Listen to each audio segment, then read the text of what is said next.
Salut les patouilleurs, bienvenue dans ce nouveau petit quick tip pendant lequel je vais vous montrer comment faire des éraflures, des éclats de peinture sur vos figurines.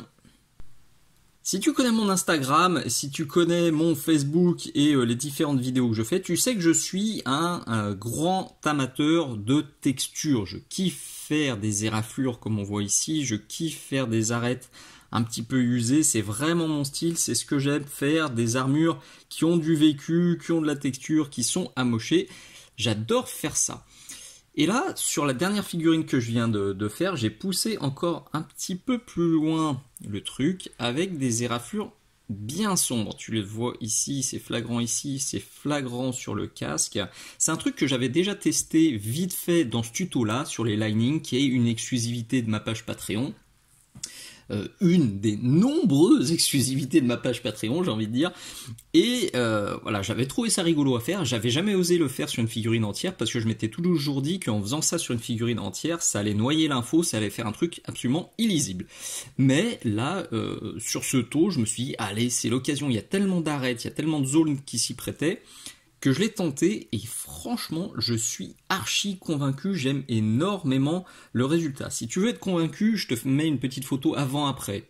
Tu vois, là, donc sur la gauche c'était avant d'ajouter ces éclats, sur la droite c'était après. Bon, aussi il y avait eu un travail d'éclaircissement entre les deux, donc ça aide à rendre le résultat vachement plus sexy, mais moi ça m'a convaincu définitivement qu'on peut parfaitement faire ça sans noyer l'info, sans rendre la figurine parfaitement illisible et trop floue. Donc c'est un truc que je vais faire un max, et surtout en faisant ça, en faisant mes tests là, j'ai découvert deux petites astuces que j'ai envie de partager avec toi aujourd'hui.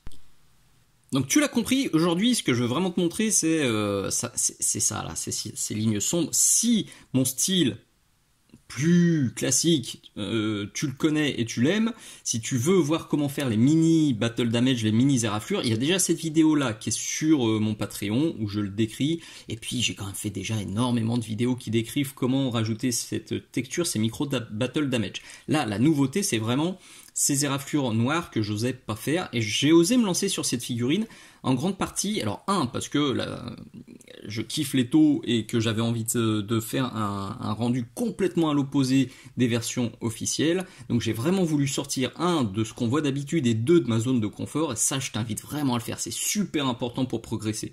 Sors le plus souvent possible de ta zone de confort et fais des tests rigolos. Donc j'ai voulu tester une nouvelle méthode, et en même temps je teste en ce moment à fond les nouvelles peintures Warpaints Fanatic de chez Army Painter. Je l'ai déjà dit dans cette vidéo là, et dans celle-ci aussi, j'aimais pas du tout l'ancienne gamme de peinture de chez Army Painter, mais ces nouvelles Fanatic, elles sont géniales.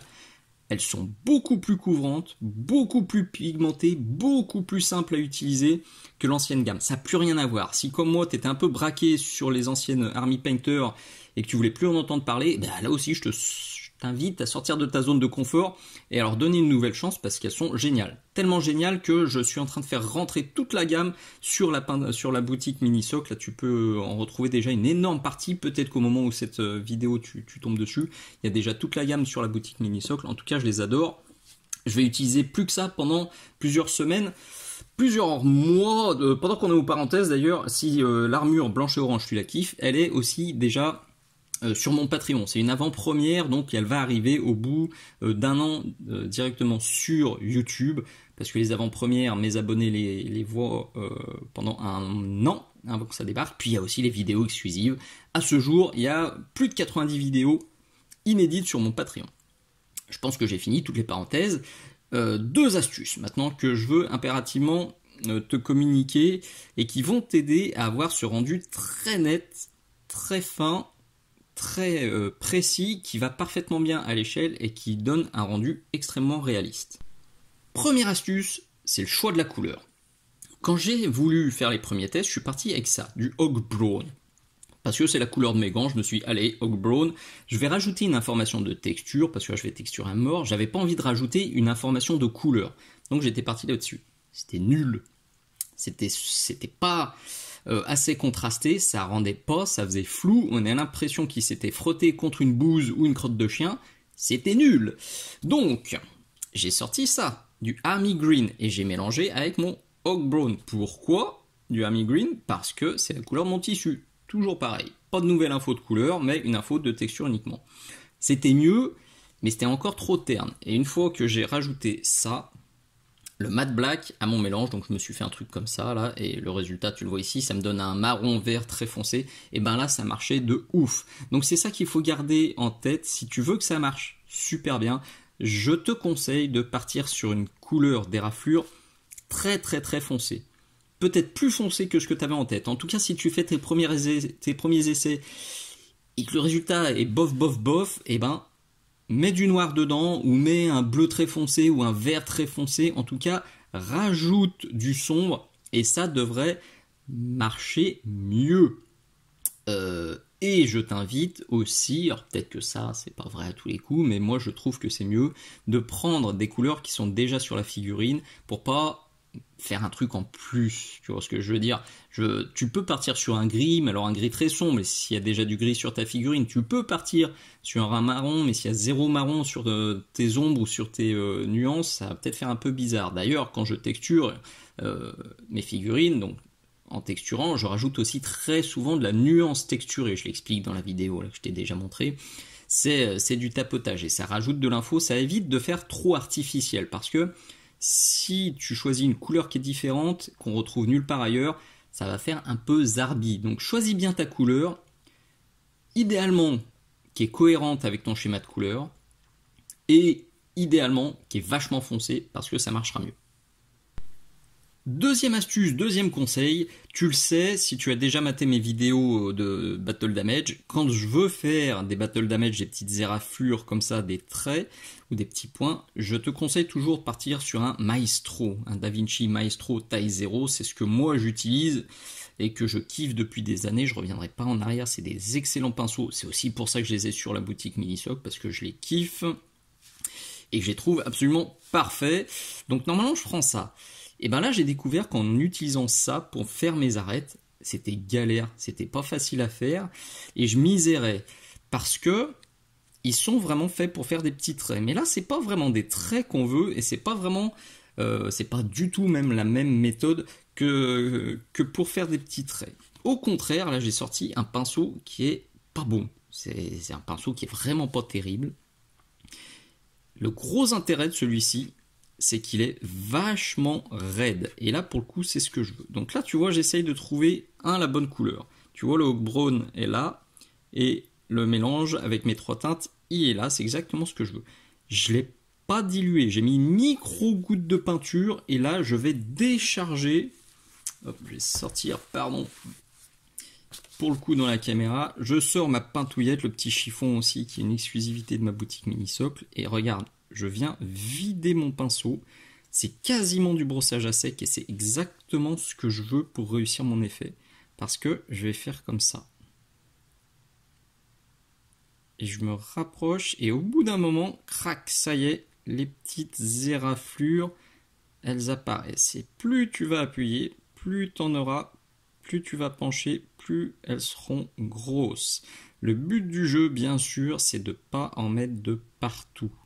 Il faut essayer d'en mettre plus ou moins dans certaines zones, et de laisser des zones qui seront claires. Tu vois, ça se fait vraiment tout seul. Et comme la peinture est peu diluée et que le pinceau est peu chargé, et ben, tu obtiens des traits qui sont extrêmement fins. Et c'est exactement ce qu'il nous faut à l'échelle de nos petits pitous. Alors je pense qu'on peut aussi faire une sorte de brossage très léger, même sur des zones où il n'y a pas des arêtes, tu vois, comme ça, pour essayer aussi de faire des petits points, des petites accroches, des petits machins comme ça.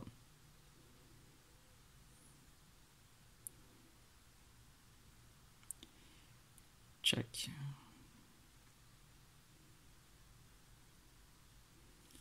Super facile. Alors pour moi c'est contre-intuitif, et j'arrive même pas à le dire. Peut-être que certains peintres se disent, bah oui évidemment, il fallait utiliser un pinceau tout pérave et de la peinture quasiment pas diluée et faire une sorte de brossage. Bah ouais, bon bah désolé. Si tu le savais, c'est bien. J'espère que tu l'as partagé à la communauté en faisant une petite vidéo. Plutôt que de le garder pour toi. Vilain. Non. C'est... Alors, ouais. Voilà, je me dis peut-être que certains se disent oui, on s'en doutait. Mais moi je m'en doutais pas. Je suis ravi de l'avoir trouvé. Et quand je suis ravi de l'avoir trouvé, eh ben, je fais un petit tuto. Qui plus est, un petit tuto qui arrive directement. Full gratuit sur YouTube.